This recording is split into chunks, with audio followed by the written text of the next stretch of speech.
Video பார்த்தில்ல? என்ன இருந்துச்சு அதுல? எலும்பு இல்ல, அது எலும்பு மாதிரி ஃபங்கஸ்லாம் சேர்ந்து அந்த ஜூஸ் பாக்கெட்டுக்குள்ள இருந்திருக்கு. எறும்பு இல்ல, எலும்பு எலும்பு மாதிரி இருந்திருக்கு. அதனாலதான் அந்த பாக்கெட் ஜூஸ்லாம் வாங்கி கொடுக்க கூடாதுன்னு நான் சொல்றேன். அது அப்படிதான், அது ஆர்டிஃபிஷியல் ஃப்ரூட் ஜூஸ். அதாவது மேங்கோ படம் போட்டிருப்பாங்க, மேங்கோ ஃப்ளேவர் இருக்கும், ஆனா அது மேங்கோவால செய்யறது கிடையாது. நம்மளை ஏமாத்துறதுக்கு அந்த மாதிரி போடுறாங்க. அது என்னது அந்த மாதிரி ஜூஸ்லாம்? இனிமே கேப்பியா அம்மாட்ட? பேக்கெட் ஜூஸ் எல்லாம் கேட்க கூடாது. என்ன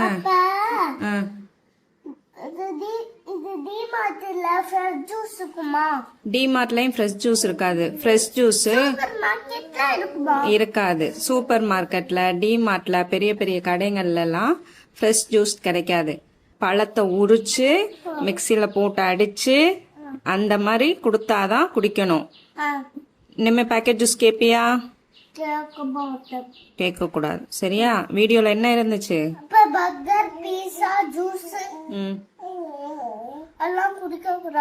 குடிக்க கூடாது. சாக்லேட்ஸுமே கம்மியா தான் சாப்பிடணும், சரியா? சரி, இனிமே பாக்கெட் ஜூஸ் குடிப்பியா? யாராவது குடிக்கும் போது கேட்டு கேப்பியா? டீலா? ஓகே. இன்னையில இருந்து சான்றோன் பாக்கெட் ஜூஸ் கேட்க மாட்டான். ஓகே.